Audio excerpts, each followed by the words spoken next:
අපි පසුගිය සති දෙකක් මුළුල්ලේ කතා කළේ අංගුත්තර නිකායේ තික නිපාතයේ සඳහන් වෙන ලෝණඵල සූත්‍රයේහි දැක්වෙන කරුණු පැහැදිලි කර ගැනීමයි. එතකොට මේ තුලින් අපි බලාපොරොත්තු වෙන්නේ මේ සාකච්ඡා සති දෙකක පටන් ආරම්භ කරපු මේ සාකච්ඡා පෙළෙහි ඉදිරියට අකුසල විපාක යටපත් කරන්නේ කොහොමද කියන මේ මාතෘකාව කතා බහ කරන්නට. ඒත් ඒ සඳහා තමයි අපි ලෝණඵල සූත්‍රය පාදක කරගත්තේ. අපි පසුගිය සති දෙක තුල ලෝණඵල සූත්‍රයේ සූත්‍ර සාරාංශය මූලික වශයෙන් කතා බහ කරලා නිමාවටපත් කළා. නමුත් එහි ඇතුළත් වෙන ප්‍රධාන කාරණා 4 අපි මේ සතියේ පටන් සාකච්ඡා කිරීම ආරම්භ කරන බව සිහිපත් කළා. ඒ තමයි බුදුරජාණන් වහන්සේ එහිදී දේශනා කරන්නේ කර්ම කරපු විදිහට නෙමෙයි විපාක දෙන්නේ. ඒවා විපාක වාරයේහි මතුවෙන ආකාරයටයි විපාක දෙන්නේ. ditta dhamma වේදනීය වශයෙන්, උපපජ්ජ වේදනීය වශයෙන්, අපරාපරිය වේදනීය වශයෙන් නිවන් දකින ආත්ම භාවයේ දක්වා යම් ආකාරයකින් මතුවෙනවද ඒ ආකාරය අනුවයි විපාකත්වයට පැමිණෙන්නේ. එතකොට තථාගතයන් වහන්සේ එහිදී දේශනා කරන ප්‍රධාන කාරණය තමයි යම්කිසි කෙනෙකුට මහේශාක්‍ය බව ඇති කරගන්නට පුළුවන් නම් මානසික වශයෙන් ශක්තිමත් වෙන්න, මානසික ආධ්‍යාත්මික වශයෙන් වඩා පිරිපුන් වෙන්නට පුළුවන් නම් ඒ මානසික ආධ්‍යාත්මික මහේශාක්‍ය බව හේතු කොටගෙන එතනත්තාට අකුසල කර්ම බොහෝ දුරට දුබල කරන්නට පුළුවන්. ඒ කියන්නේ අකුසල කර්ම විපාක සාංශාරික වශයෙන් අපි සිද්ධ කරගෙන තියෙන අකුසල කර්ම දැන් සිද්ධ කරලා අවසానයි. එතකොට එහි විපාකය අපි පසුපස එනවා. එතකොට මේ විපාකය අර විපාක වාරයේදී ඒ කියන්නේ ditta dhamma වේදනීය වශයෙන් මේ ජීවිතයේ කළ කර්ම හෝ උපපජ්ජ වේදනීය වශයෙන් පෙර භවයේ කළ කර්ම හෝ අපරාපරිය වේදනීය වශයෙන් සසරේ කවදා හෝ කළ කර්ම අපිට මේ භවෙහි මතුවෙන්නට පුළුවන්. එතකොට අපි කරන ලද අකුසල කර්ම කොතෙක් දුරට මතුවලා විපාක දෙනවද කියලා තීරණය වෙන්නේ මේ ජීවිතේ ගොඩනැගෙන පසුබිම අනුවයි, පරිසරය අනුවයි. එතකොට මේ පරිසරය කියලා හැදින්වෙන්නේ අපේ සිතුවිලි, වචන, ක්‍රියා සහ බාහිර සාධක. එතකොට මේ සාධක ටික අපි කොයි විදිහටද හසුරුවාගන්නේ ඒ ආකාරය අනුව තමයි අර අකුසල කර්ම කොපමණකින් මතුවෙනවද, කොපමණකින් යට යනවද, කුසල කර්ම කොපමණ මතුවලා විපාක දෙනවද, කොපමණ යටපත් වෙනවද කියලා තීරණය වෙන්නේ. ඉතින් එම කාරණේහිදී බුදුරජාණන් වහන්සේ දක්වන්නේ යම් කෙනෙකුට සිත සවිමත් කරගන්නට පුළුවන් නම්, ප්‍රඥාව අවදි කරගන්නට පුළුවන් නම් අන්නේ මානසික ආධ්‍යාත්මික පිරිපුන් බව, එහෙම නැත්නම් මහේශාක්‍ය බව ඇති කරගන්න පුද්ගලයාට අකුසල යටපත් කරලා කුසල් මතු කරලා ජීවිතයේ සුවපත්ව පවත්වා ගන්නට පුළුවන්කම තියෙනවා. ඒ වගේම අකුසල කර්ම විපාක දුන්නා වුණත් ඒ තනත්තා ਸਰව සම්පූර්ණයෙන්ම යටපත් කරන්නට ඒ අකුසලයේ සමත් වෙන්නේ නැහැ කියන බව. ඉතින් මේ සඳහා තථාගතයන් වහන්සේ මේ ලෝණඵල සූත්‍රයේදී ප්‍රධාන වශයෙන් සිහිපත් කරන්නේ, දේශනා කරන්නේ මේ මහේශාක්‍ය බව ඇති කර ගන්නට නම් කරුණු 4ක් වැඩි යුතු බවයි. ඒවා භාවනා හැටියට හඳුන්වනවා. භාවනා කියලා කියන්නේ වඩනවා, දියුණු කරනවා, සංවර්ධනය කරනවා. එතකොට මොනවද වැඩි යුතු කාරණා 4? කාය භාවනා, සීල භාවනා, චිත්ත භාවනා, පඤ්ඤා භාවනා. ඒතර භාවනා 4ක් කියනවා. දැන් සාමාන්‍යයෙන් අපි මූලික වශයෙන් බෞද්ධ හැටියට භාවනාව ගැන අහලා තියෙනවා. ඊට අමතරව තව අපි සමත භාවනා, විදර්ශනා භාවනා කියලා භාවනාවේ අංශ දෙකක් පිළිබඳව අහලා තියෙනවා. බුදුරජාණන් වහන්සේ මේ ලෝණඵල සූත්‍රයේදී භාවනා 4ක් පිළිබඳව දේශනා කරනවා. කාය භාවනා, සීල භාවනා, චිත්ත භාවනා, පඤ්ඤා භාවනා. දැන් මේ විදිහට අපි භාවනා කියන වචනේ හරියට තේරුම් ගත්තොත් අපිට මේක ඊටාම පහසුවෙන් තේරුම් ගන්නට පුළුවන්. ඒ මොකද දැන් හුඟක් දෙනා භාවනා කියන වචනයට අර්ථ ගන්නවාගෙන තියෙන්නේ බිම වාඩි වෙලා කකුල් දෙක වකුටු කරගෙන කොන්ද කෙලින් තියාගෙන අතක් උඩ අතක් තියාගෙන දැස පියාගෙන මනසින් මෙනෙහි කරමින් සිදු කරන වැඩක් හැටියට තමයි බොහෝ දෙනා භාවනාව කියලා තේරුම් ගන්න තියෙන්නේ. ඒ නිසා තමයි වර්තමානයේ ඇතැම් ස්වාමීන් වහන්සේලා පවා දේශනා කරන්නේ නිවන් දකින්න භාවනාව, ඒ කියන්නේ සෝවාන් වෙන්න භාවනාව අවශ්‍ය නැහැ. බණ අහලා තමයි සෝවාන් වෙන්නේ. එතකොට භාවනාව අවශ්‍ය වෙන්නේ එතනින් එහාටයි කියලා. ඉතින් යම් කිසි කෙනෙක් කියනවා නම් සෝවාන් වෙන්න භාවනාව ඕනේ නැහැ, බණ අහලා සෝවාන් වෙන්න පුළුවන් කියලා. ඒකේ තේරුම ඒ ගිහියෙක් වුණත් පැවිද්දෙක් වුණත් ඒ තැනත්තා භාවනාව කියන්නේ මොකක්ද කියලා හරියට තේරුම් අරගෙන නැති බවයි ඒකෙන් පැහැදිලි වෙන්නේ. මොකද භාවනා කියන්නේ අර ඉරියව්වකට සීමා වෙච්ච කාරණයක් නෙමෙයි. භාවනා කියන්නේ වඩනවා කියන අර්ථය. කුමක්ද වඩන්නේ? අපේ සිත.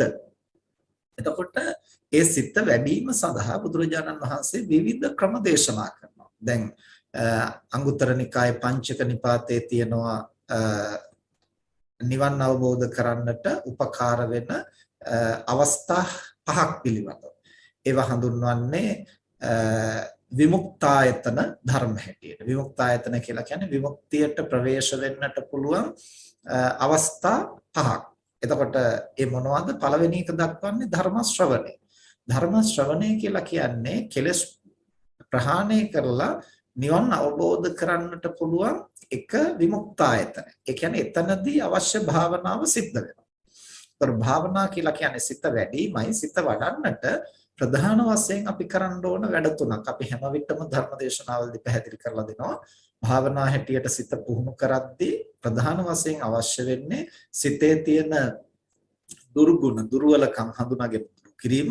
ඒ වගේම සිතෙහි පවතින ගුණාංග, බෝධිපාක්ෂික ධර්ම, පාරමිතා ධර්ම, ගුණ ධර්ම ආදී වශයෙන් අපි හඳුන්වන ඒ යහපත් ගුණාංග හඳුනාගෙන දිනු කිරීම.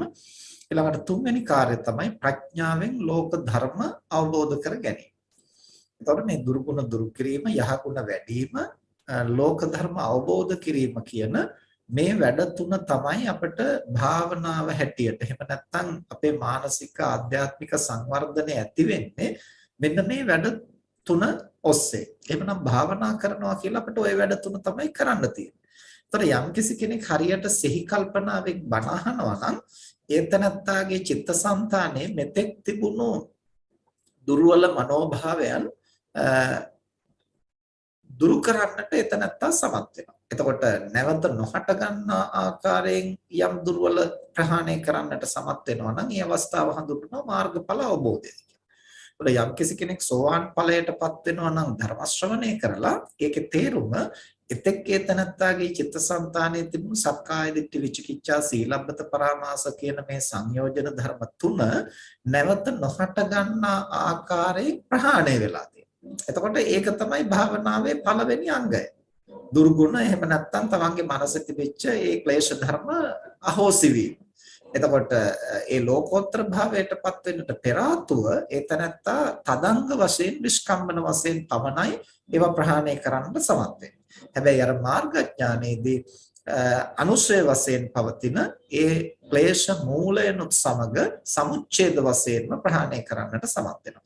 එතකොට ධර්ම ශ්‍රවණය තුළින් අර විදිහට කෙලෙස් ධර්ම සමුච්ඡේද වශයෙන් ප්‍රහාණය කරන්නට යම්කිසි කෙනෙක් සමත් වෙනවා නම් එතන අර කියන භාවනාවෙන් කෙරෙන්නට ඕන වැඩ තුනම කෙරිලා තියෙනවා. දුර්ගුණ දුරු කිරීම, ඒ කියන්නේ සක්කාය දිට්ඨි විචිකිච්ඡා සීලබ්බත පරාමාස කියන මේ සංයෝජන ධර්ම. එහෙම නැත්නම් අපි ආශ්‍රව ධර්ම හැටියට ගත්තොත් දිඨාශ්‍රවය සහ විචිකිච්ඡාශ්‍රවය. එතකොට ඒ ආශ්‍රව ධර්ම දෙකම ප්‍රහාණය වෙලා තියෙනවා. ඊළඟට යහගුණ වැඩිලා තියෙනවා. යහගුණ කියලා කියන්නේ ආරෂ්ඨාංග මාර්ගයේ මාර්ගාංග. එතෙක් ඒතනත්තාගේ సంతානෙ වැඩිලා තිබුණේ ලෞකික වශයෙන් පමණයි.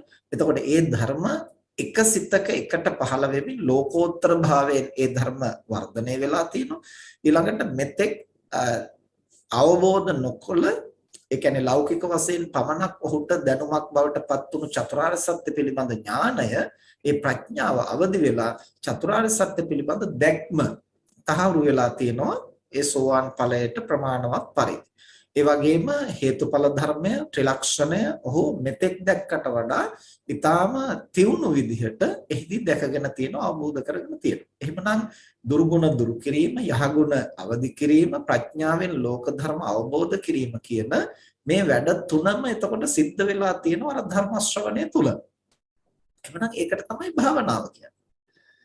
ඒ නිසා අපිට ප්‍රකාශ කරන්නට පුළුවන් කමක් නැහැ කොහෙත්ම භාවනා කරන්නට අවශ්‍ය නැහැ සෝවාන් වෙන්න බණ අහලා විතරක් සෝවාන් වෙන්න පුළුවන් කියලා කියනවා නම් ඒකේ තේරුම ගිහි වුණත් පැවිදි වුණත් ඒ තැනත්තා භාවනාව කියන්නේ මොකක්ද භාවනාවේදී වෙන්න ඕන මොකක්ද ඒකේ පරමාර්ථය කියලා හරියට පැහැදිලිව අවබෝධ කරගෙන නැහැ කියන එකයි.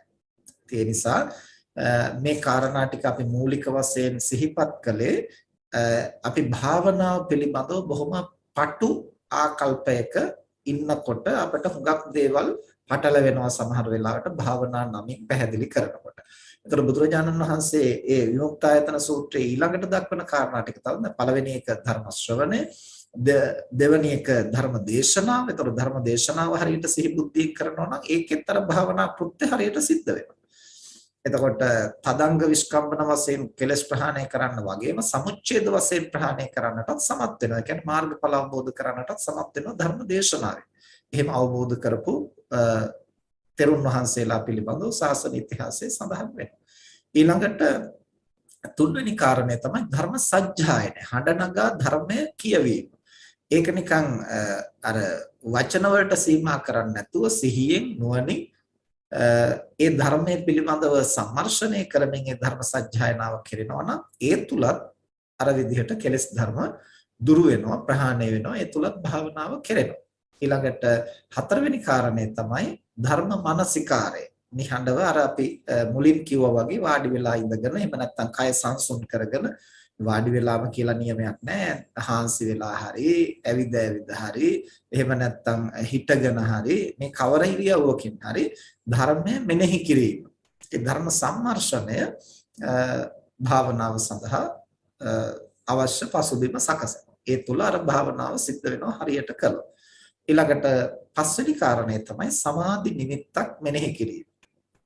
චිත්ත ඒකාග්‍රතාවය ඇති වෙන්නට එහෙම නැත්නම් අපි සමතයයි කියලා හඳුන්වන ඒ සමාධි නිමිත්තක් මනවින් ප්‍රගුණ කිරීම. එතකොට ඒ ප්‍රගුණ කිරීම තුළ චිත්ත ඒකාග්‍රතාවය ඇති වෙනවා. එතකොට ඒ ඒකාග්‍රතාවය ඇති වෙනකොට සිතේ ප්‍රීතිය සැහැල්ලුව ඇති වෙනවා. එතකොට පස්සද්ද කායෝ සුඛං වේදේති සුඛිතෝ චිත්තං සමාධියති සමාහිතෝ යථා භූතං පස්සති පජානාති. කය සැහැල්ලු වෙනකොට සුවය ඇති වෙනවා. සුවය ඇති වෙනකොට සිත ඒකාග්‍ර වෙනවා. ඒකාග්‍රතාවය වැඩෙනකොට යථා භූත ඥානය පහළ වෙනවා. ප්‍රඥාව අවදි වෙනවා. එතකොට මේ පස්වෙනි ක්‍රමය.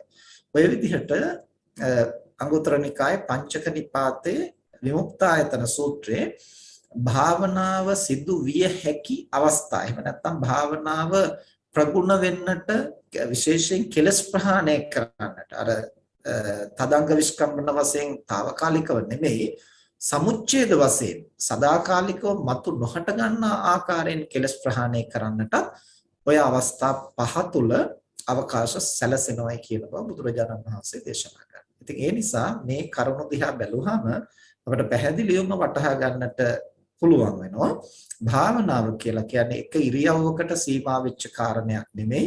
ඒක බණ අහමින්ද බණ කියමින්ද එහෙම නැත්නම් වාඩි වෙලා ඉඳමින්ද හිටගෙනද ඇවිදිමින්ද හාන්සි වෙලාද කතා බහ කරමින්ද හඬ නගා සජ්ජායනා කරමින්ද ඒ අවස්ථාව නෙමෙයි වැදගත් වෙන්නේ අවස්ථාව තුල අර අවශ්‍ය මානසික සංවර්ධනය ඒ භාවනා කියලා අපි කිව්වේ වඩනවා වැඩි දියුණු කරනවා කියන අර්ථය ඒ pāli වචනේ තියෙන්නේ. එතකොට ඒ සිත වැඩි දියුණු වෙන්නට, සිත සංවර්ධනය වෙන්නට අවශ්‍ය ගුණාංග ටික එතන ක්‍රියාත්මක වෙනවා නම් ඉරියව්ව මොකක්ද කියන එක වැදගත් වෙන්නේ නැහැ.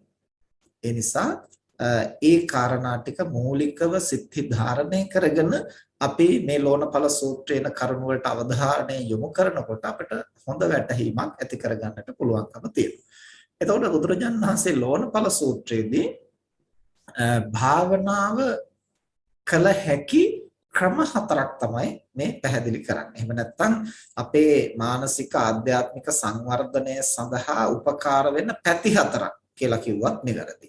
දැන් සතිපට්ඨාන සූත්‍රයේ බුදුරජාණන් වහන්සේ සතර සතිපට්ඨානයක් දේශනා කරනවානේ. එකම සතිපට්ඨාන භාවනාව කළ හැකි කර්මස්ථාන හතරක්. අවස්ථා හතරක් දේශනා කරනවා. අන්න ඒ වගේ බුදුරජාණන් වහන්සේ මානසික ආධ්‍යාත්මික සංවර්ධනය ඇති කරන්නට, ඒ මහේශාක්‍ය බව ඇති කරන්නට අපට භාවනාව ප්‍රගුණ කළ හැකි ක්‍රම හතරක් තමයි මේ ලෝණපල සූත්‍රයේදී පැහැදිලි කරන්නේ. කාය භාවනා, සීල භාවනා, චිත්ත භාවනා, පඤ්ඤා භාවනා වශයෙන්. කාය භාවනා කියලා කියන්නේ එතකොට ඒකේ අර්ථය ගත්තොත් කය වැඩිම. කය වඩනවා කියලා කියන එකෙන් අදහස් කරන්නේ මාංශමය වශයෙන් එහෙම නැත්නම් උසමහතින් කය වඩනවා කියන අර්ථය නෙමෙයි. කය පිළිබඳව මානසික සංවරය. අපි මුලින් කියවනේ භාවනාව කියලා අපි පුහුණු කරන්නේ මානසික ආධ්‍යාත්මික සංවර්ධනයක් කියනවා. එතකොට මේ මානසික ආධ්‍යාත්මික සංවර්ධනය ඇති කරනවා අපි කය මුල් කොටගෙන. එහෙනම් මේකෙන් ප්‍රධාන වශයෙන් බුදුරජාණන් වහන්සේ දේශනා කරන්නේ කායානුපස්සනා සතිපට්ඨාන. එතකොට කය පිළිබඳව සිහිය නුවණ පවත්වාගෙන අපිට සති සම්පජාඤ්ඤේ පුහුණු කරන්න පුළුවන් නම් අන්නේ තැනත්තාට තමයි කය පිළිබඳ අවශ්‍ය සංයමය ඇති වෙන්නේ. එතකොට කායික සංයමයක් නැති කෙනාටින් බොහෝ පව්කම් සිද්ධ වෙන්නට පුළුවන්. බොහෝ අකුසල් සිද්ධ වෙන්නට පුළුවන්. දැන් අපි මේ කතා කරන්නේ අකුසල කර්ම විපාක යටපත් කරන ක්‍රමය ගැනනේ. එතකොට මේ මොහොතේ අපේ කය සංවර නැතිනම් අපි අතින් අකුසල් සිද්ධ වෙනකොට සසරේ කරන ලද අකුසල කර්මත් ඒ තුලින් විපාක දෙන්නට අවස්ථාවක් සැලසෙනවා. දැන් අපි මේක සරලව පැහැදිලි කරගත්තොත් අපි හිතමු දැන් මදුරුවේ විදිනකොට සමහර කෙනෙකුට අවිඥානිකවම වගේ අත ගිහිල්ලා අර මදුරුවගේ වදිනවා. එතකොට ඒක ඇත්තටම සවිඥානිකව තමයි සිද්ධ වෙන්නේ. නමුත් අපිට ඒක සති සම්පජඤ්ඤයෙන් තොරයි. ඒ නිසා අපි ගොඩක් දෙනෙකුගෙන් අහුවාම කියන්නේ මම දන්නේ නැහැ නිකන් දන්නේම නැතු වගේ එකපාරට ඉබේම වගේ ගිහින් අත වදිනවා පුරුද්දට. ඉතින් ඒ නිසා දැන් මේ පුරුද්දට අත වදිනවා කියන එකේ තේරුම ඒතනත්තට කය පිළිබඳව සති සම්පජඤ්ඤය නැහැ. කය හසුරුවන්නේ සිහියෙන් නෙමෙයි. එතකොට කයෙන් සිද්ධ වෙන දේ පිළිබඳව ඔහුට නිවැරදි සංයමයක් නැහැ. ඒ පිළිබඳව සිහිය පුහුණු කරලා නැහැ. එතකොට ඒබඳු තැනත්තා දැන් අර අසිහියෙන් වගේ එහෙම නැත්නම් කල්පනාවෙන් තොරව දන්නේම නැතුව ඇබ්බැහියට වගේ ගිහිල්ලා අත වැදුනට අඩුවක් නැතුව ප්‍රාණඝාත අකුසලයේ සිද්ධ කරගන්නවා. දැන් එතකොට අපි අකුසල කර්ම විපාක වළක්වා ගන්නට නම් අකුසලයෙන් වළකින්න. එතකොට අකුසලයෙන් වැළකුණොත් තමයි අපිට පූර්වකృత අකුසල කර්ම විපාකත් යට කරගන්න පුළුවන්. දැන් මේ මොහොතේත් අපට අකුසල් වළක්වා ගන්නට තරම් මහේශාක්‍ය බවක් නැතිනම් සවියක් නැතිනම් සාංශාරිකව කරන ලද අකුසල කර්ම විපාක කොහෙත්ම අපට යටපත් කරන්නට පුළුවන් කමක් ඇති වෙන්නේ නැහැ. ඒ කුමක් නිසාද? බුදුරජාණන් වහන්සේ දේශනා කරනවා මානසික වශයෙන් ආධ්‍යාත්මික වශයෙන් දුබල වූ තැනැත්තා. දැන් අර විදිහට තමන්ගේ කය පිළිබඳව කරන කියන දේ තමන් සති සම්පජාඤ්ඤයෙන් තොරව ක්‍රියාත්මක කරනවා කියලා කියන්නේ ඒ තැනැත්තාට පුහුණු කළ මනසක් නැහැ. පුහුණු කළ සිහියක් නැහැ. එතකොට පුහුණු කළ සිහියක් නැතිනම් ඒ තැනැත්තාගේ සිත ශක්තිමත් නැහැ. එතකොට අර මහාත්ම කියන ගතියට ඔහුගේ එතන ආත්ම කියලා හඳුන්වන්නේ සම්මුති වශයෙන්. එතකොට ඔහුගේ ආත්මය ඒ මහත් තත්ත්වයටපත් වෙලා නැහැ. එතකොට මහාත්ම කියලා කියන්නේ පුළුල් අනිත් අයට වඩා සාමාන්‍ය පුද්ගලයන්ට වඩා පුළුල් විදිහට හිතන්න පුළුවන්, පුළුල් විදිහට දකින්න පුළුවන්, පුළුල් විදිහට ක්‍රියාත්මක වෙන්න පුළුවන් අය තමයි මහාත්ම කියලා කියන්නේ. ඒ තනත්තාගේ ආත්මය බොහොම පුළුල්. මේ පටු තැනකට සීමා වෙලා නැහැ. එතකොට මේ ආත්ම කියන වචනේ පටලවා ගන්න එපා. බුදුදහමේ ආත්ම කතාවක් නැහැ. නමුත් අපි භාවිතයේදී බුදුරජාණන් වහන්සේ පවා අත්ත දත්තම් පරත්තේන බහුනාපිනහාපේ මෙහෙම ගාථාවල පවා මේ ආත්ම කියන වචනේ දේශනා කරනවා සම්මුති වශයෙන්. එතකොට එනිසා මෙතනත් අපි මහාත්ම කියලා කතා කරනකොට ඒ ආත්ම කියන්නේ තමන් පිළිබඳව තමන්ගේ මානසික ආධ්‍යාත්මික ශක්තිය. එතකොට ඒක මේ පටු තැනක මම රැකෙන්න මගේ පවුල රැකෙන්න කියන තැනක එහෙම බොහොම පටු තැනක ඉන්නවා නම් ඒ තැනත්තාගේ අර ආධ්‍යාත්මේ පුළුල් වෙලා නැහැ. විවෘත වෙලා නැහැ. එතකොට අර මහාත්ම ගතියට එන්න අමාරුයි. එතකොට අපේ මනස අපේ ප්‍රඥාව පුළුල් වෙනකොට ඒක මේ සමස්ත අවකාශයේහි පැතිරෙන්නට පටන් ගන්නවා. ඒ පැතිරෙනකොට අපිට මේ අවකාශයේ සිද්ධ වෙන බොහෝ දේවල් දැනෙන්න පටන් ගන්නවා. එතකොට මේ කය සිද්ධ වෙන දේ විතරක් නෙමෙයි කයින් පරිබාහිර සිද්ධ වෙන දේත් අපිට දැනෙන්නට ගන්නවා. එතකොට අනිත් අයට සිද්ධ වෙන්නට යන දේත් අපිට යම් ප්‍රමාණයකට දැනෙන්නට ගන්නවා. දැන් මෙහෙම අපේ මනස පුළුල් ගන්න. දැන් ඒ සිද්ධිය වෙන්නේ කොහොමද? දැන් අපි හිතමු අම්මා කෙනෙක් නිතරම තමන්ගේ දරුවා පිළිබඳව ගා උනන්දු වෙනවා. එතකොට ඒ අම්මගේ විඥාන ධාරාව තමන් සතුව තමන් සමග විතරක් නෙමෙයි අර දරුවාගේ මානසික ස්වභාවයත් එක්කත් යම් ප්‍රමාණයකට සම්බන්ධ වෙනවා. එහෙම සම්බන්ධ වෙනකොට ඒ දරුවා තරමක් දුරින් හිටියා වුණා. ඉන්න ස්ථානයේ වැදගත් වෙන්නේ නැහැ. ඒ දරුවා කොහේ හිටියත් ඒ දරුවට සිද්ධ වෙන විපත පිළිබඳව, කරදරය පිළිබඳව යම් සංඥා මේ මෑණියන්ට දැනෙන්න ගන්නවා. ඒවා සිහින මාර්ගයෙන් වෙන්නට පුළුවන්, එක විදිහට දැනෙන්නට පුළුවන්. ඒ මොකද දැන් මේ මෑණියන්ගේ විඥාණය අර Taman මම කියන තැනකට සීමා වෙලා නැහැ. දරුවා කියන තැනටත් විහිදිලා ගිහිල්ලා ඒතර දරුවා සම්බන්ධව අර කුසල කර්මයන් විපාක දෙනකොට ඒ උස් පහත් වීම වෙනකොට ඒ මෑණියන්ට යම් ආකාරයකින් සංනිවේදනය.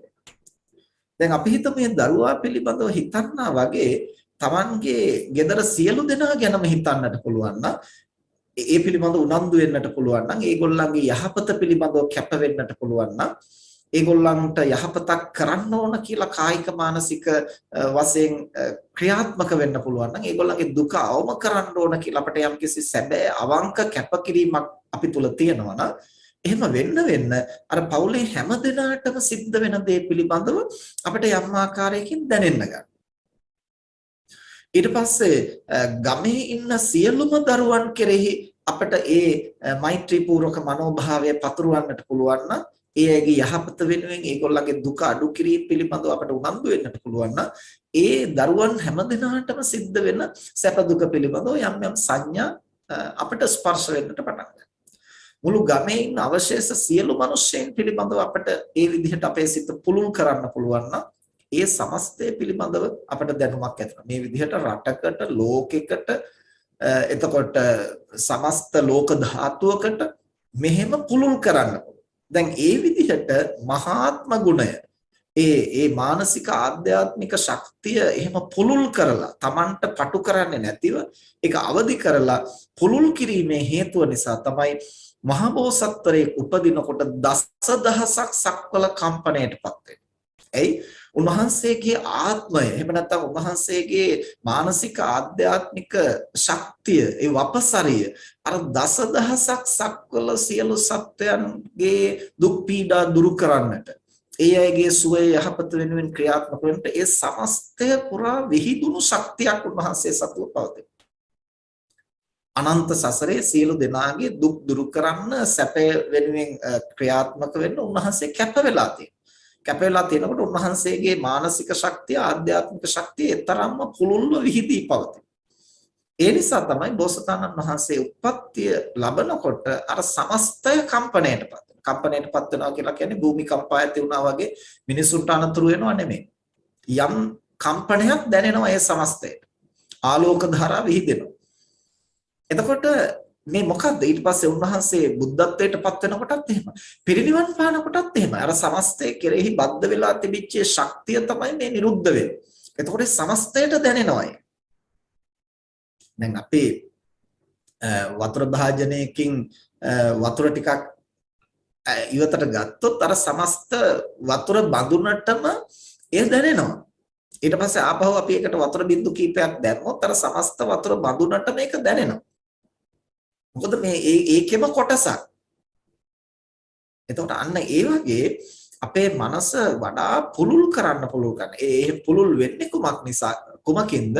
අර මානසික ආධ්‍යාත්මික ශක්තිය අවදි කිරීම තුළින් අර දුර්වලකම් අඩු කරලා, ಗುಣ වැඩි කරලා, ප්‍රඥාවෙන් පුළුල් කරලා. එතකොට මෙන්න මේ විදිහට තමයි අපිට අපේ මානසික ආධ්‍යාත්මික ශක්තිය අවදි කරන්නට අපි ක්‍රියාත්මක වෙනවා. එතකොට භාවනා කියන්නේ අන්නේ කාර්යභාරය સિદ્ધ කරන්න වැඩපිළිවෙල. එතකොට දැන් බුදුරජාණන් වහන්සේ මෙතන කාය භාවනා කියලා දක්වන්නේ අපේ කය සම්බන්ධව. දැන් අපිට අනිත් අය ගැන සැලකිලිමත් වෙනවා තියා මේ වෙනකොට මූලික වශයෙන් ප්‍රාථමික වශයෙන් තමන්ගේ කය ගැනවත් අවශ්‍ය තරම් අවධානය යොමු කරන්නට මනස පුහුණු කරලා නැහැ පුතඥය. ඉතින් අනුන් ගැන කොහොම හිතන්නද? අනුන්ගේ සුභ සිද්ධිය ගැන කොහොම හිතන්නද? අනිත් අයට පැමිණෙන විපත් වළක්වන්නේ කොහොමද? තමන්ගේ කයට පැමිණෙන විපත වළක්වා ගන්නට බැරුව ගින්නට අත පොවනවා නම් ඊට පස්සේ සමහරට අවට අවියාවද තියනවද කියලා නිනව්වක් නැතුව අතපය විසිරවන්නට ගිහිල්ලා ඒවැය වැදිලා හැපිලා කැපෙනවා. ඊළඟට පය තියන්නේ කොතනද කියලා නිනව්වක් නැතුව ගිහිල්ලා පය තියලා ලිස්සලා ඇදගෙන වැටෙනවා. එහෙම නැත්නම් පඩිපෙලෙන් ඇදගෙන වැටෙනවා. දැන් එතකොට මොකද්ද මේ සිද්ධ වෙලා තියෙන්නේ? ඒ තනත්තාට කය පිළිබඳව පිහිටවාගත්තු අවධානයක් නැහැ. සති සම්පජඤ්ඤයක් නැහැ. එතකොට ඒ තනත්තාට තමන්ගේ කයට සිද්ධ වෙන අනතුරවත් සාංශාරික වශයෙන් දැන් අපි මුල්ම අවස්ථාවේ පසුගිය සතියේ නෙමෙයි ඊට පෙර සතියේ අපි පැහැදිලි කරන්නේ කොහොමද මේ කුසල අකුසල කර්මයන් චක්කු සෝත ගාන જીවහා කාය කියන මේ ඉන්ද්‍රියන් පහ ඔස්සේම ක්‍රියාත්මක වෙන්නේ කියලා. එතකොට අපි ඇදගෙන වැටිලා කකුල කැඩෙනවා නම් ඒ මොකද්ද සාංශාරික වශයෙන් සිද්ධ කරලා තියෙන අකුසල කර්මයක දුක්ඛ විපාකය තමයි කාය විඥානයේ හැටියට දැන් එතනින් අපිට මතුවේ. එතකොට දැන් ඒ සසරේ කරන ලද දුක්ඛ සහගත විපාකය අපිට මතුවෙන්න පුළුවන් උනේ මොකක් නිසාද? ඒ තනත්තා පය තියෙන තන පිළිබඳව සති සම්පජඤ්ඤයෙන් කටයුතු කරපො නැති නිසා. දැන් ඔන්න ඔහුට කාය භාවනාව නැති නිසා සසරේ කරන ලද අකුසල කර්මය බොහොම පහසුවෙන් විපාකත්වයට පැමුණා. දැන් ඔහු සිහි කල්පනාවෙන් කය පිළිබඳව හොඳ සති සම්පජඤ්ඤයකින් යුක්තව කය පරිහරණය කරනවා. පය තියෙනකොට ඒ ගැන හොඳට දැනුවත්ව, විමසිලිමත්ව, සිහියෙන් සහ නුවණින් පය තියන. එතකොට ඔහු පය ලිස්සලා වැටිලා කකුල කැඩෙන්නට තියෙන සාංශාරික අකුසල කර්මයේ විපාකත්වයට පැමිණෙන්න ඉඩක් නැති වෙනවා. පරිසරය අහුරලා එතකොට පඩිපෙලෙන් වැටිලා අතපය කඩා ගන්න තියෙන ඉඩ අහුරලා ඊට පස්සේ නුසුදුසු දේවල් ආහාරයට අරගෙන ලෙඩ දුක් ඇති කරගන්න විඳින්නට තියෙන කර්ම විපාක අකුසල කර්ම විපාක ඔහුට මතුවෙන්න විදියක් නැහැ. ඔහු ඒ ගන්න ආහාරය පිළිබඳව සැලකිලිමත් වෙනවා. සිහියෙන් නුවණින් ප්‍රත්‍යවේක්ෂාවෙන් තමයි ආහාරය ගන්න.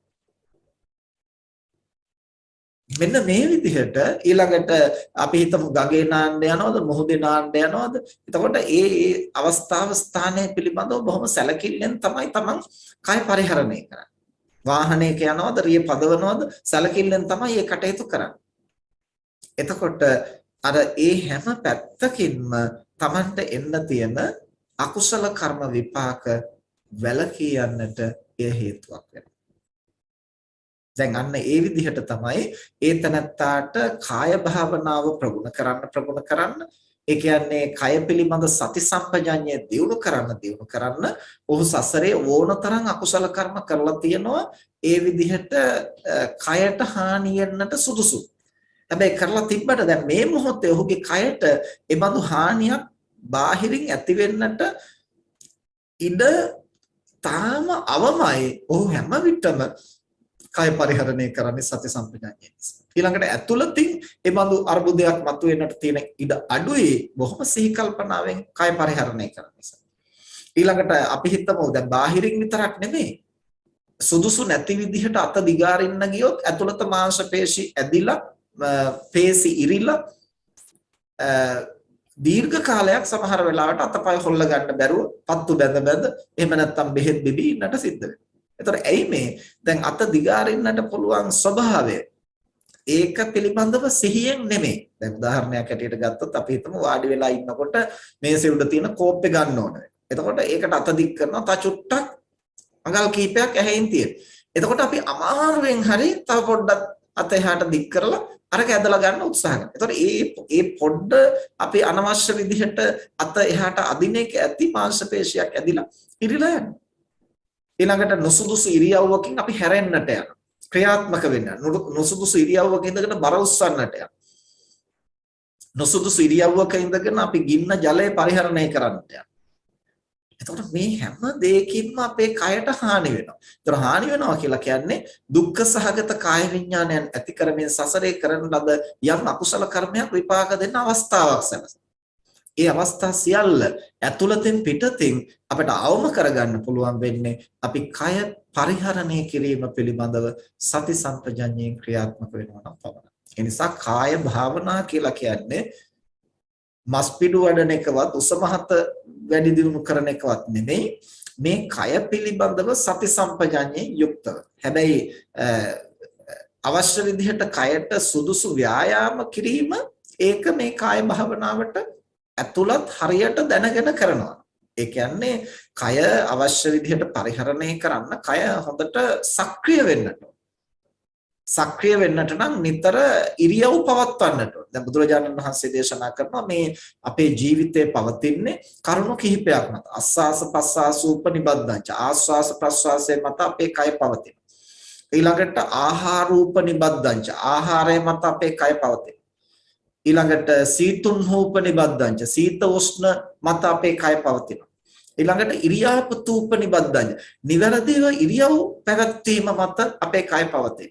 එතකොට මේ නිවැරදිව ඉරියව් පැවැත්වුවේ නැත්නම් නිකන් අතපය හකුලුවගෙන හිටියොත් වැඩි කල මේ කය නඩත්තු කරන්න බෑ, ජීවිතේ නඩත්තු කරන්න බෑ. ඒ තැනත්ත ඔත්පොළ වෙනවා. ඔත්පොළ වෙලා ජීවිතේ විනාශය. එතකොට එහෙම ඔත්පොළ නොවි මේ කය සක්‍රියව අවශ්‍ය කටයුතු වල යොදවන්නට නම් අවශ්‍ය විදිහට ඉරියව් වෙනස් කරමින් කයට අවශ්‍ය විදිහේ සක්‍රිය භාවය ඇති කරන්න. ඒක තමයි අපි ව්‍යායාම කරනවා කියලා කරන්නේ. ඉතින් ඒක වෙනම ව්‍යායාමයක් හැටියට හරි කරන වැඩ කටයුතු තුලින් හරි අවශ්‍ය විදිහට කයේ අංගෝපාංග ක්‍රියාත්මක වෙන්නට සලස්වන්නට ඕන. එතකොට ඒ අවශ්‍ය විදිහ සුදුසු විදිහ ඉක්මවා අපි ඒව හසුරවන්නට ක්‍රියාත්මක වෙන්නේ ඇයි? ඒ පිළිබඳව සති සම්පජාඤ්ඤයෙන් තොර වීම නිසා. ඒ නිසා කය පරිහරණය කිරීමේ දෝෂය නිසා ලෙඩ හදාගන්න. ඒවා බුදුරජාණන් වහන්සේ දේශනා කරන විෂම පරිහාරජා ආබාධ. කය වැරදි විදිහට පරිහරණය කිරීමෙන් ඇතිවෙන ආබාධ. එතකොට කර්ම විපාක නිසා ඇතිවෙන ආබාධ, බාහිර හේතු නිසා ඍතු විපර්යාස නිසා ඇතිවෙන ආබාධ වගේම වැරදි විදිහට කය පරිහරණය කරන්න ගිහිල්ලා අපි බොහෝ ආබාධ ඇති කරගන්නවා. ඒ සියල්ලක්ම සසරේ අප විසින් කරන ලද අකුසල කර්ම විපාක තමයි. නමුත් ඒවා යටපත් කරගන්නට පුළුවන් විදිහේ කර්ම විපාක. ඒවා අනිවාර්යෙන් මතු කරගෙන විපාක විදී යුතුයි කියලා නියමයක් නැහැ. එතකොට දැන් මේ කාය භාවනා පිළිබඳව දක්වනකොට අට කතාවේ සඳහන් කරනවා දැන් චතු සම්පජඤ්ඤ චතු පාරිශුද්ධ සීලයක් ගැන ධර්මයේ පැහැදිලි කරනවානේ. ඉන්ද්‍රිය සංවර සීලය, ඊළඟට ප්‍රත්‍යසන්නිශ්චිත සීලය, ආජීව පාරිශුද්ධ සීලය සහ ප්‍රාතිමෝක්ෂ සංවර සීලය වශයෙන්. එතකොට මෙහි මේ ඉන්ද්‍රිය සංවර සීලය කියන කොටස මේ කාය භාවනා කියන තැනට තමයි ඇතුළත් වෙන්නේ. ඒ කියන්නේ ඇස, කන, නාසය, දිව, කය සිහියෙන් යුක්තව පරිහරණය කිරීම. දැන් එතකොට තව ටිකක් එහාට මේක පුළුල් වෙනවා. ඒ කියන්නේ දැන් අපිට අර කය පිළිබඳව සති සම්පජාඤ්ඤයෙන් ඉන්නවා කියලා කිව්වහම දැන් අපිට අර කය අතපය හැසිරවීම ගැන විතරනේ අවධානය යොමු වෙන්නේ. දැන් මෙතන කියනවා අර ඉන්ද්‍රිය භාවනා මේ එහෙම නැත්නම් ඉන්ද්‍රිය සංවර සීලය. ඒ කියන්නේ ඉන්ද්‍රිය භාවනාව. ඉන්ද්‍රිය භාවනාව කියලා ගන්නකොට ඇසින් ගන්නා රූපය ගැනත් සති සම්පජාඤ්ඤයෙන් යුක්ත වෙනවා. එතකොට ඇසින් අපි නොසුදුසු රූප ගත්තොත්, ඒ කියන්නේ රාගය ඇති වෙන විදිහේ රූප සංඥාවක් ගත්තොත්, ඒක හේතු කොටගෙන අපේ මනස කැළඹෙන්නට, පීඩා ඇති කරන්නට ඒ ඇසින් ගත්තු රූපය ඒ ඔස්සේ මනස පැවැත්වීම හේතුවක් වෙනවා. එතකොට ද්වේෂය, ගැටීම ඇති වෙන විදිහේ නොසුදුසු අරමුණු අපි නැවත නැවත ඇසින් ගන්නවා. උදාහරණයක් ඇටියට ගත්තොත් දැන් මේ කාලවකවානුවේ අපි ලංකාවේ ප්‍රවෘත්ති බලනවා. ප්‍රවෘත්ති පත්‍ර බලනවා. එතකොට රූප වාහිනියෙන් රේඩියෝ එකෙන් ඒ ප්‍රවෘත්ති බලනවා අහනවා. දැන් අපි ඇසින් කනින් අර රටේ ලෝකෙ සිද්ධ වෙන ගොඩාක් දේවල් අපි අහනවා. ඒතකොට රටේ තියෙන ප්‍රවෘත්ති දැනගන්නට ඕන, සිදුවීම් දැනගන්නට ඕන. නමුත් අපිට එහිදී කන පිළිබඳව, ඇහැ පිළිබඳව සංවරය නොතිබුණොත්. ඒතකොට ඇහැ කන පිළිබඳව සංවරය කියලා කියන්නේ අපි සතිපට්ඨාන සූත්‍රයේ කතා කළා දීර්ඝ කාලයක් මේ ධර්ම සාකච්ඡාවේදී සෙනසුරාදා ධර්ම සාකච්ඡාවේදී. ඉතින් ඒවා නැවත නැවත අහලා බලන්න. අපි එහිදී කතා බහ කළා ඒ විදිහට ඉන්ද්‍රිය සංවර කරනවා කියලා කියන්නේ ඇහැ පියාගෙන ඉන්නවා, කන වහගෙන ඉන්නවා කියන එක නෙවෙයි.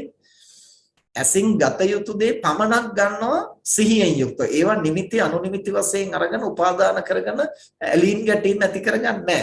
එතනට සංවර වෙනවා. කනින් ශබ්ද අහන්නට ඕන, ලෝකයේ ගැන තොරතුරු දැනගන්නට ඕන.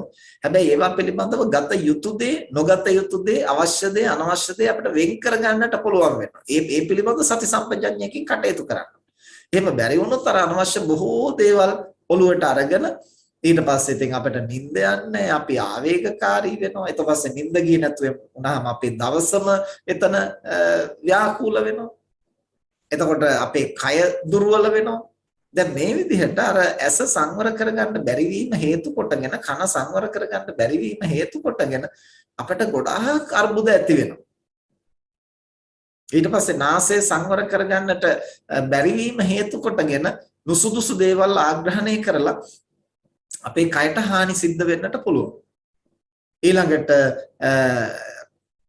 දිව සංවර කරගන්නට නොහැකි වීම නිසා නුසුදුසු ආහාර පාන අනුභව කරලා විවිධ ලෙඩ රෝග හැදෙන්නට පුළුවන්. දියවැඩියාව, කොලෙස්ටරෝල් ආදී විවිධ නම් වලින් හඳුන්වන රෝගාබාධ වලට ප්‍රධාන හේතුව අර කායික සංවරය පිළිබඳව, එහෙම නැත්නම් ජීවහා සංවරය පිළිබඳව, දිවේ සංවරය පිළිබඳව අපි අවශ්‍ය තරම් සැලකිලිමත් නොවේ. එතකොට ඒ සැලකිලිමත් බව තිබුණොත් විතරයි අපිට පුළුවන් වෙන්නේ එතන ආරක්ෂා කරගන්න. දැන් දියවැඩියාව හෝ කොලෙස්ටරෝල් හෝ ඇති වෙලා අපි කායික වශයෙන් යම් පීඩාවක් විඳිනවා නම් ඒ පීඩාව ඇති කරන්නේ සාංශාරික කර්ම විපාක. එතකොට මේ පීඩාව අපේ කය තුල ජනිත කරන්න හේතුනේ කොමක්ද? ජීවහා සංවරය අවශ්‍ය තරම් නැති බව. ඒක පුහුණු කරලා නැහැ.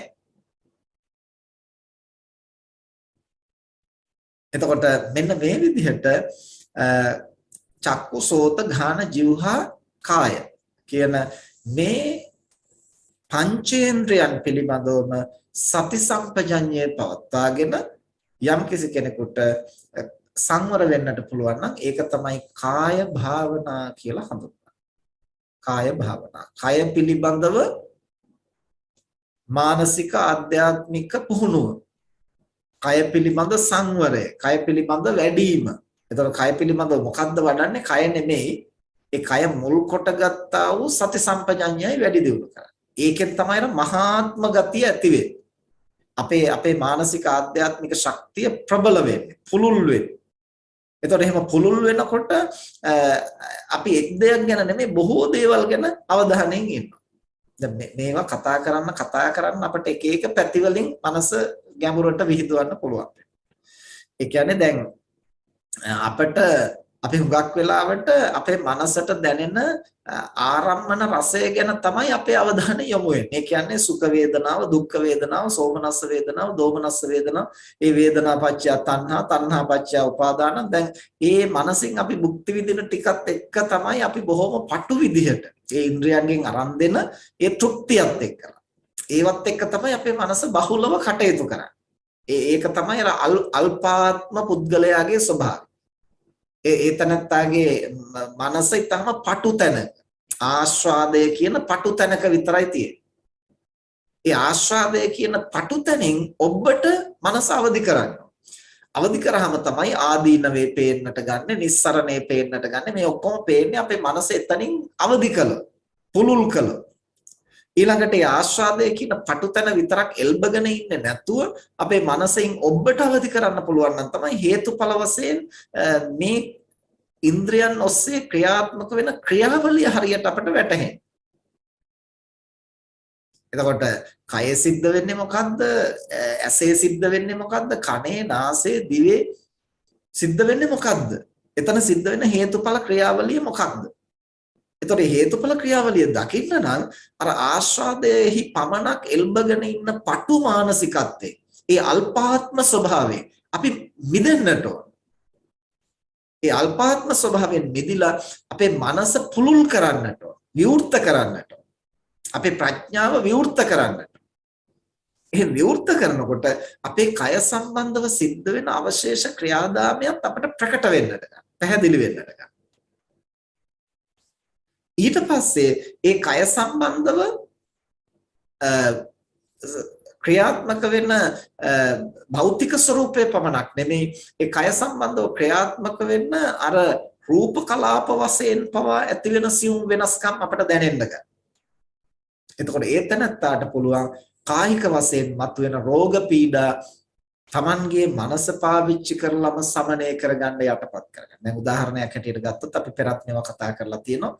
අපිට ඈනුමක් යන්න එනවා නම් අපිට ඕන නම් පුළුවන් ඒ ඈනුම යන්නට එන වායු ධාරාව, ඒ කියන්නේ උද්ධංගම වාතය ඒක සක්‍රිය වෙන්නට කලින් ඇතුළත ඒ යන්තම් ඒ සඳහා පසුබිම හැදෙනකොටම ඒ ගැන අවධානය යොමු කරන්න පුළුවන්. ඒක විසිරුවා හරින්නට පුළුවන් මනසින්. ඊළඟට අපිට කැස්ස හැදෙන්නේ රෝගී තත්වයක් මත නෙවෙයි, සාමාන්‍ය විදිහට අපිට කැස්සක් එනවා නම් එතකොට ඒ කැස්සට හේතු වෙන ඒ උද්ධංගම වායුව අපිට ඕන සමනය කරගන්නට.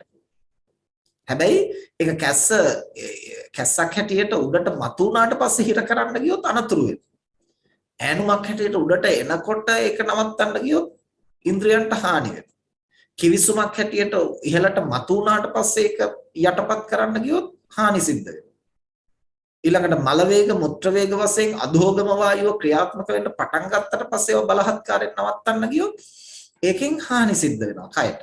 එහෙම නෙමෙයි, ඒ උද්ධංගම අධෝගම වායුව ක්‍රියාත්මක වෙන්නට ආරම්භ වෙන තැනම අපිට ඕන නම් හරියට අපි සති සම්පජාඤ්ඤයෙන් ඉන්නවනම් අපිට බොහෝ දේවල් සමනය කරන්නට පුළුවන්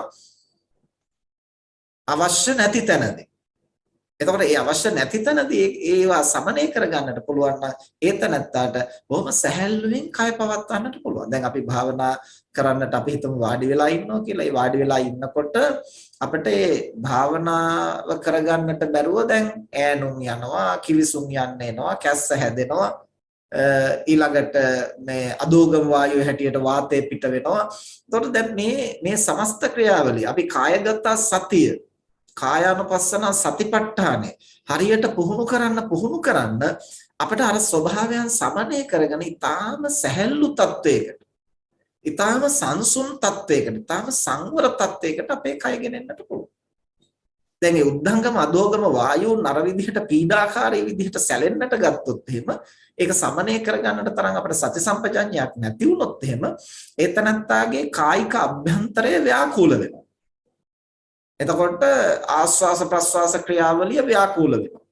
ලේ ගමනාගමනයේ ව්‍යාකූල වෙනවා. ස්නායු ක්‍රියාකාරීත්වය ව්‍යාකූල වෙනවා. පේශිවල ස්වභාවය, පේශි පද්ධති ක්‍රියාකාරීත්වය ව්‍යාකූල වෙනවා. ජීර්ණ පද්ධතියේ ක්‍රියාවලිය ව්‍යාකූල. දැන් මේ සමස්තයම ව්‍යාකූල වෙනකොට එතනත්තගේ කය සංවර නැහැ. දැන් එහෙම සංවර නැති කයකින් අමුවේ අපි හුස්ම ඉහළට යනවා පහළට යනවා කියලා හිතන්න හැදුවට මෙතන සිහිය පිහිටව ගන්න බෑ. එබඳු සංවර නැති කයක් එක්කලා එහෙම වික්ෂිප්ත වූ කයක් ඇතුව අපි මෙත් වඩන්න උත්සාහ කළාට මෛත්‍රී මනෝභාවය අවදි කරන්න බෑ. අපි එබඳු මානසික එබඳු කායික ව්‍යාකූලත්වයක් එක්කලා අපි වෙන භාවනාවක් කරන්න ගියාට එහි සිත පිහිටුවා ගන්න බෑ. බුදුගුණ සිහි කරන්න ගියාට ඒක හරියට සිහි කරන්න බෑ. ඇයි ඒ කය සංවර නැහැ. කය සංවර නැති වෙනකොට ඒක රූපේ නාමයට බලපාන. නාමයෙන් රූපය, නාමය රූපයට ප්‍රත්‍ය වෙනවා, රූපය නාමයට ප්‍රත්‍ය වෙනවා. ඒතර අන්‍යෝන්‍ය ප්‍රත්‍ය වෙනවා. මේ අන්‍යෝන්‍ය ප්‍රත්‍යභාවයත් එක්කලා කයේ අසංවර බව, කයේ අසමතුලිත බව, කය සැහැල්ලු නොවීම අපේ මනස ව්‍යාකූල කරන්න ප්‍රධාන වශයෙන් හේතු වෙනවා. දැන් අපි ආනාපාන සතිය පුහුණු කරනකොට අපිට මේවා හොඳට අධ්‍යයනය කරන්නට පුළුවන්. අපේ කයේ යම්කිසි සැලීමක් වෙනසක් සිද්ධ වෙච්ච ගමන්ම ආස්වාස ප්‍රස්වාස ක්‍රියාවලිය වෙනස් වෙනවා. ඒ ආස්වාස ප්‍රස්වාස ක්‍රියාවලිය වෙනස් වෙච්ච ගමන් අපේ මනෝභාවයන් වෙනස් වෙන්නට ගන්නවා. ඊළඟට සමහර අවස්ථාවලදී අපිට දැනෙනවා මනෝභාවය වෙනස් වෙනකොටම ආස්වාස ප්‍රස්වාස ක්‍රියාවලිය වෙනස්. ආස්වාස ප්‍රස්වාස ක්‍රියාවලිය වෙනස් වෙනකොටම කායික ස්වභාවය වෙනස් වෙනවා. සමහරලාට ඔන්න එතකොට ආපහු අපේ අර කය තැන් තැන්වල බොහොම සංසුන්ව තිබිච්ච කය තැන් තැන්වල නිකන් ඉදිකටු වලින් අනින්න වගේ අර මේ වේයෝ නලියන්න වගේ ඔන්න මතුවෙන්න පටන් ගන්නවා. එතකොට ඇයි මේ අර මෙතෙක් බොහොම සංසුන්ව තිබිච්ච කයෙහි දැන් මේ වික්ෂිප්ත වෙච්ච කුපිත වෙච්ච වායු ධාරාවක් ක්‍රියාත්මක වෙනවා. ඒ ක්‍රියාත්මක වෙනකොට අර සංවරය වෙනකොට අර ව්‍යාකූලත්වය ඇති වෙනවා. ඒ නිසා පින්නතුනි අපිට මනස සංවර කරන්නට මානසික සංවර්ධනයක් සඳහා පුහුණුවක් ඇති කරන්නට ඒ සඳහා යොමු වෙන්නට අපිට මේ මූලික වශයෙන් කායික සංවරය අත්‍යවශ්‍යයි. එතකොට ඒ සංවරය පිටින් විතරක් නෙමෙයි ඇතුළතිනුත් අපි ගොඩනගා ගන්න. ඇතුළතින් පිටින් දෙකෙන්ම අපිට ඒ සංවරය ගොඩනගා ගන්නට පුළුවන් වෙන්නේ අර විදිහට කය පිළිබඳව සිහිය අවදි කරගන්න. එතකොට ඇයි අපිට කය පිළිබඳ සිහිය අවදි කරගන්න බැරි වෙන්නේ? අපි අර විදිහේ හැඟීම් වල එල්බගෙන අපි විඳින ආස්වාදය තුල එල්බගෙන. එතකොට ඇසින් ගන්නා රූපයෙන් යම් ආස්වාදයක් ලැබෙනවා නම් ඒ ආස්වාදෙහි එල්බ ගන්නවා විනා මේ ඇසෙන් සිද්ධ වෙන ක්‍රියාවලිය සහ බාහිර දකින්නේ මොනවද? ඒ ඇසින් ගන්නා අරමුණත් එක්කලා මනස ඇතුලේ සිද්ධ වෙන්නේ මොනවද? දැන් මේ එකක්වත් දකින්නට අපි සිහිය පිහිටවන්නට පුහුණු වෙලා නැතිනම් අර ක්‍රියාවලිය එහෙමම සිද්ධ වෙනවා. ඒ ව්‍යාකූලත්වය එහෙමම සිද්ධ වෙනවා. අතන මනස ව්‍යාකූල වෙනකොට එයින් කය ව්‍යාකූල වෙනවා. කය ව්‍යාකූල වෙනකොට නැවත මනස ව්‍යාකූල. දැන් මේක මුල්ම අවධියේදී භාවනා කරන මුල්ම අවධියේදී මගේ ගුරුවරයෙක් මට උපදෙස් දුන්නා කය සැහැල්ලු කරගන්න නැතුව, කය සංසුන් කරගන්නේ නැතිව භාවනා කරන්න උත්සාහ කළාට ඒක සාර්ථක වෙන්නේ නැහැ. ඒ නිසා මුලින්ම කායික සංහිඳියාව අවශ්‍යයි කියලා කිව්වා. ඉතින් මම එතනදී ඇත්තට මේක පිළිගත්තේ නැහැ. පිළිගත්තේ නැත්තේ ඇයි? මම දැඩි අදහසක හිටියා නෑ මේ කයත් එක්කලා නිකන් එල්ලෙන්න ඕනේ. අපි පුහුණු කරන්න ඕන සිතයි. මේ කය පුහුණු කිරීමක් ගැන නෙමෙයිනේ බුදුහාමුදුරුවෝ දේශනා කරන්නේ මේ සිත පුහුණු කිරීමනේ. සිතේනේ මේ ප්‍රශ්න ටික ඔක්කොම තියෙන්නේ. කෙලෙස් ඇති වෙන්නේ කයේ නෙමෙයිනේ සිතේනේ. ලෝභය, ද්වේෂය, මෝහය ඇති වෙන්නේ කයේ නෙමෙයි සිතේ. සමාධිය ඇති වෙන්නේ, ඒකාග්‍රතාවය ඇති වෙන්නේ කයේ නෙමෙයි සිතේ. එහෙමනම් සිතයි පුහුණු කරන්න ඕන. අපි කය ගැන එච්චර එල්බගෙන නිකන් ඒකට කාලේ නාස්ති කරන්න ඕනේ නැහැ. ඉතින් ඒ ගුරුවරයා මට උපදෙස් දුන්නා කය එහෙම සැහැල්ලුවෙන් පවත්වා ගන්න කායික ව්‍යායාම අවශ්‍යයි. එතකොට භික්ෂුවකට ගැළපෙන විදිහට ඇමදීම, ඒ කියන්නේ අතුපතු ගෑම, වතාවත් කිරීම, සක්මන් කිරීම, පිණ්ඩපාතේ වැඩිම, ඒ කටයුතු වලින් අවශ්‍ය පමණට ව්‍යායාම සිද්ධ වෙන්නේ නැතිනම් අනුතරමින් අර යෝග අභ්‍යාස ක්‍රම හෝ පුහුණු කරමින් භික්ෂුවකට ගැළපෙන විදිහට ඒ කායික ඉරියව් පවත්වමින් කායික ව්‍යායාමයන් කළ යුතුයි. ඒවා නඩත්තු කරගන්නට ඕන. එහෙම නඩත්තු කරගත්තේ නැති වුණොත් අපේ කය භාවනාවට යෝග්‍ය මට්ටමකට එන්නේ නැහැ. ඉතින් මේ කතාවේ මුලින් කියනකොට මම කොහොමවත් ඒක පිළිගත්තේ නැහැ. හැබැයි කාලයක් යද්දී අර සිත පුහුණු කරන්නට ඕන ඒක තමයි කළ යුතු ප්‍රධාන වැඩේ කියලා හිතාගෙන කටයුතු කළාට කාලයක් පුහුණු වෙනකොට අපිටම දැනෙන්න ගන්නව නැහැ කය සංවර නැතිනම් මනස සංවර කරන්නට බෑ. එතකොට මේ මනුස්ස ලෝකේ තියෙන සුවිශේෂත්වය තමයි අපිට ශක්තිමත් සිතක් වගේම ශක්තිමත් කයකුත් ලැබිලා තියෙන්නේ. ඒ කයේ සහයෝගය තමයි මේ සිතේ පුහුණුවට ප්‍රධානම සාධකය මනුෂ්‍ය ලෝකේ තියෙන්නේ. දිව්‍ය ලෝකේ එක නැහැ, බ්‍රහ්ම ලෝකේ එක නැහැ. ඒ නිසා තමයි මනුෂ්‍ය ලෝකේ මේ සඳහා සුදුසුයි කියලා කියන්නේ. ඉතින් මේ සුදුසුකම ලැබෙන්නේ අර කායික සංවරයත් එක්කයි. සංවර නොවු, භාවිත නොවු, අභාවිත කයක් ඇති පුද්ගලයාට, නොයඩු කයක් ඇති පුද්ගලයාට, කාය භාවනාවෙන් ගිලිහුණු පුද්ගලයාට එබඳු මානසික සංවර්ධනයක් කරා යොමු වෙන්නට බෑ. එතකොට එහෙමනම් අපිට චිත්ත භාවනාව, පඤ්ඤා භාවනාව, සීල භාවනාව ප්‍රගුණ කරන්නට මූලික වශයෙන් අවශ්‍යයි කාය භාවනාව. එතකොට ඒ කාය භාවනාව පුහුණු කලේ නැතිනම් අපිට බොහෝ අකුසල කර්ම විපාක දෙන්නට පුළුවන් ඇතුළතින් පිටතින්. අර ඉන්ද්‍රිය අසංවර වීම නිසා විවිධ නොසුදුසු දේවල් කයට ඇතුල් වෙනවා. ඒ කියන්නේ මුඛයෙන් ඇතුල් වෙනවා ආහාර පාන වශයෙන් ඒ වෙනුත් කය රෝගී වෙනවා. චක්කු සෝත කියන මේ දෙකෙන් ඇතුල් වෙනවා අපේ මනස ව්‍යාකූල කරන්නට හේතු වෙන යම් යම් ආරම්මන. ඒවෙන් සිත සහ කය දෙකම ව්‍යාකූල වෙනවා. ඊළඟට නාසයෙන් ඇතුළට ආග්‍රහණය වෙනවා ඒත් කයට නුසුදුසු දේවල්. ඒවෙන් කය ව්‍යාකූල වෙනවා. මේ විදිහට අර ඇතුළට ගන්නා දේවල් වලින් අපේ කය සහ සිත දෙකම ව්‍යාකූල කරන්නට කටුක විපාක ඇති කරන්නට සාංශාරික වශයෙන් කරලා තියෙන යම් යම් අකුසල කර්ම විපාක දෙන්නට සුදුසු පසුබිමක් හැදෙන්නට රෝගී වෙන්නට දුබල වෙන්නට හේතු වෙනවා කය පිළිබඳ සිහිය නැතිකම. ඊළඟට බාහිරින් අතපය වැරදි විදිහට හසුරවන්න ගිහිල්ලා පය තියෙන තැන ගැන සිහිය නැතිවීමෙන් අත හසුරුවීම ගැන සිහිය නැතිවීමෙන් එතකොට සුදුසු නැති තැනක අපි අවශ්‍ය තරම් ඉඩකඩ නැති තැනක අපි එකපාරට නැගිටින්න යනවා. නැගිටින්න ගියන් පස්සේ ඔළුව වදිනවා මොකක හරි. එහෙම නැත්නම් සුදුසු නැති තැනක අපි එකපාරට ඉඳ ගන්නට යනවා. එතකොට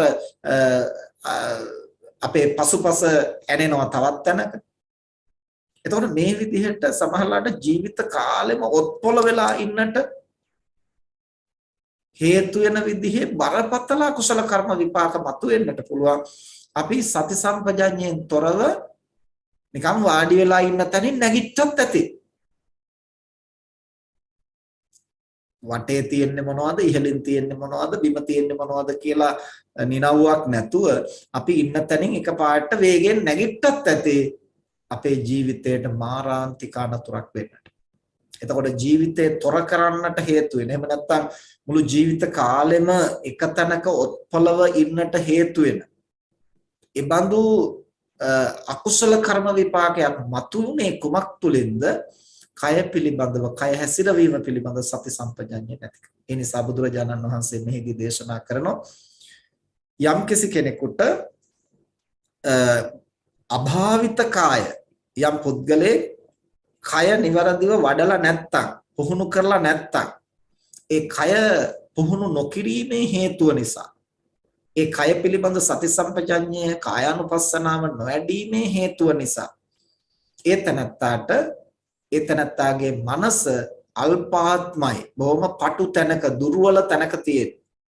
ඒ නිසා එබඳු පුද්ගලයාට බොහෝ සාංශාරික අකුසල කර්ම විපාක මත වෙලා විපාක දෙන්න පුළුවන්. යමෙක් මේ කියන ආකාරයට කායානුපස්සනාව ප්‍රගුණ කරනවාද ඒ තනත්තාට ඒ කායගත සතිය කායානුපස්සනාව ඒ කාය භාවනාව හේතු කොටගෙන ඇතුළතින් පිටතින් පැමිණෙන්නට තියෙන දුක් පීඩා අවම වෙනවා. ඒ කියන්නේ සසරේ දුක ඇති කරන්නට හේතු වෙන අකුසල කර්ම විපාක යටපත් වෙලා සුවය සහනය කායික මානසික සැහැල්ලු බව ඇති කරගෙන සුවසේ ගුණ දහම් වඩන්නට පුළුවන් පසුබිමක් හදන. එතකොට ඒ තනත්තාට පුංචි පුංචි අකුසල කර්ම මතුණා වුණත් ඒවෙන් ලොකු හානියක් කරන්නට බෑ. කුමක් නිසාද?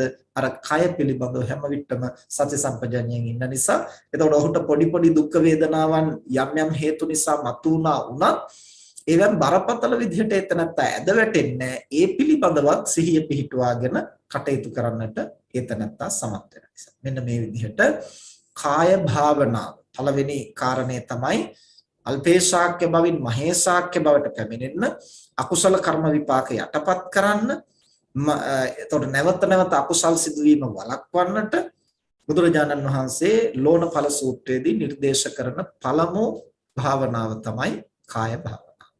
එහෙමනම් අද දවසේ අපි දේශනාව මෙපමණකින් නිමවටපත් කරමු.